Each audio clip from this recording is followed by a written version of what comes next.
on va officiellement mettre fin au chantier numéro 1 du plan de transport établi par le Conseil en 2008.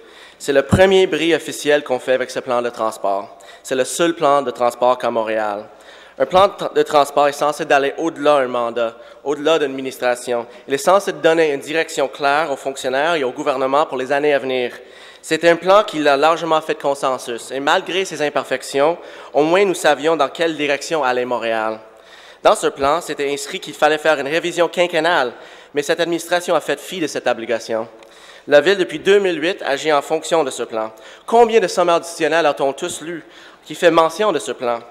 Même le récent politique de stationnement en fait mention. Là, aujourd'hui, on nous propose de mettre fin à l'un des projets les plus structurants de ce plan, sans débat, sans préavis, sans transparence. Alors qu'on ignore totalement l'obligation de faire une révision du plan de transport, et le seul vote qui vient en ce Conseil, c'est pour démanteler le plus grand chantier structurant. Pourquoi cette administration dort sa switch pour la planification des transports? On va fermer un règlement parce qu'on ne fera pas le tramway, c'est officiel, c'est dans ce document-là. Donc, vous allez voir cette question. Quant au plan de transport, on n'a pas fait de révision, c'est dans le plan de transport qu'on devait le faire.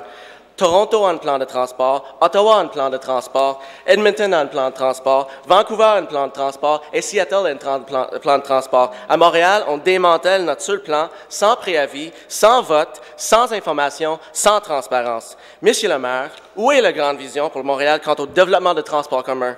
Qu'attendez-vous pour finalement livrer sur votre promesse qu'on aurait une année en transport en commun?